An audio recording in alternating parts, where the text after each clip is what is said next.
ഒരു നോർമൽ ചുരിദാറിന് വേണ്ടിയിട്ട് കട്ട് ചെയ്ത് വെച്ചിരുന്നൊരു മെറ്റീരിയലായിരുന്നു ഇത്.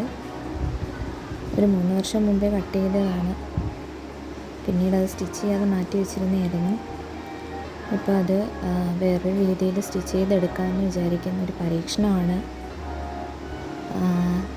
മുകളിൽ യോക്ക് പാർട്ടും താഴോട്ട് പ്ലീറ്റ്സ് വരുന്ന രീതിയിലുമാണ്. ബാക്കിൽ എ ലൈൻ ടൈപ്പും അങ്ങനെ സ്റ്റിച്ച് ചെയ്തെടുക്കാമെന്നാണ് വിചാരിക്കുന്നത്. എത്രത്തോളം നന്നാവുമെന്നറിയില്ല.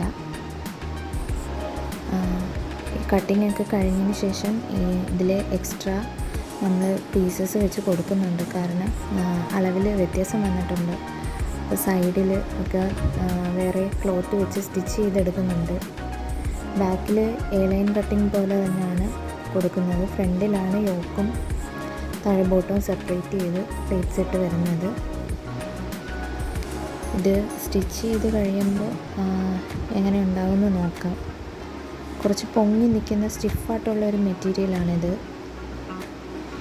നെക്കൊക്കെ ഒന്ന് ഫിനിഷ് ചെയ്തെടുത്ത് ബാക്കും ഫിനിഷ് ചെയ്ത് സൈഡിൽ മെറ്റീരിയൽ വെച്ചിട്ട് സ്റ്റിച്ച് ചെയ്ത് വരുമ്പോൾ നമുക്ക് ഇങ്ങനെയാണ് കിട്ടുന്നത്.